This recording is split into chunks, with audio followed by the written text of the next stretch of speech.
मंत्रालयात महामानवांचा संयुक्त जयंती सोहळा पार पडलाय। सुप्रसिद्ध व्याख्याते जगदीश ओहोळांचं व्याख्यान संपन्न झालं। कार्यक्रमाला मंत्रालयातील अधिकारी कर्मचारी उपस्थित होते। मंत्रालयात अनुसूचित जाती जमाती भज विमा ओबीसी शासकीय निमशासकीय कर्मचारी संघटनेच्या वतीनं महामानवांचा हा संयुक्त जयंती सोहळा आयोजित करण्यात आला होता।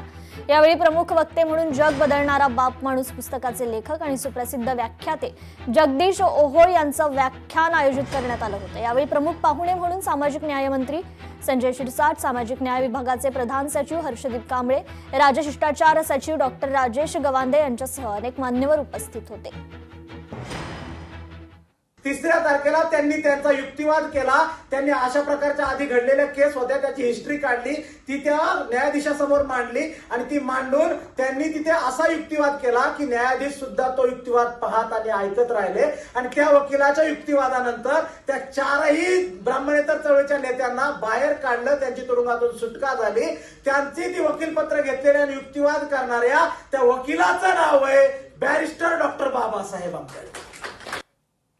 नागपुरात मनपा प्रशासनाकडून गट नोंदणी उपक्रम राबवण्यात आला। विद्यार्थ्यांची कमी होणारी संख्या रोखण्यासाठी हा मनपाकडून उपक्रम राबवण्यात आलाय। पालिका शाळांमधील विद्यार्थ्यांची संख्या रोखण्यासाठी हा उपक्रम आहे। मनपा अतिरिक्त आयुक्त यांच्या उपस्थितीत बैठक पार पडली। बैठकीत सर्व मुख्याध्यापक आणि अधिकाऱ्यांना निर्देश देण्यात आले।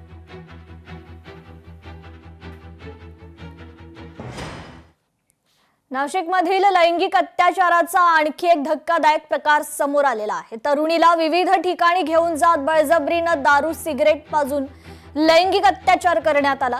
प्रकरणातील आरोपी तंजीर इनामदार पोलिसांच्या ताब्यात आहे। संशयित तंजीर इनामदार याला 5 दिवसांची पोलीस कोठडी सुनावण्यात आली आहे।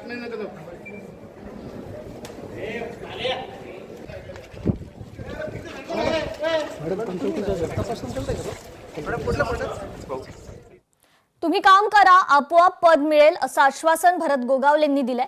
आम्हाला काम करणारा कार्यकर्ता पाहिजे, काम न करणाऱ्यांची पदं गेल्याशिवाय राहणार नाहीत अशी तंबी देखील भरत गोगावलेंनी कार्यकर्त्यांना दिलेली आहे।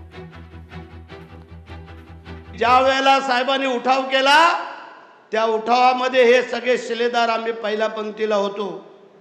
पहिले उडी टाकणारे आम्ही सगळे मावळे होतो। काय होईल आम्ही विचार नाही केला। तुम्ही विचार करायला लागलात की आमचं काय होईल, पद जाईल का काय। तुम्ही काम करा, पद आपोआप येईल। पण जे आता काम करणार नाहीत त्यांची पदं गेल्याशिवाय राहणार नाहीत, तेही तुम्हाला सांगू इच्छितो। कारण आम्हाला काम करणारे कार्यकर्ते पाहिजेत, तुम्हाला ताकद देणारे आम्ही मंडळी बसलेलो आहोत। त्यामध्ये त्याची काळजी करायचं नाही आहे। तुम्ही काम करा, तुम्हाला ताकद नाही दिली मग तुम्ही आम्हाला सांगा। पण तुम्ही जर कार्ड मिरवण्यासाठी फक्त सांगाल आणि शायनिंग कराल, फक्त साहेब आले, श्रीकांतजी आले, आम्ही आलो तरच तुम्ही याल पुढे, ते चालणार नाही आहे। आम्ही आता तपासणार आहोत। लोकशाही मराठी ऐका, पहा, जागरूक रहा।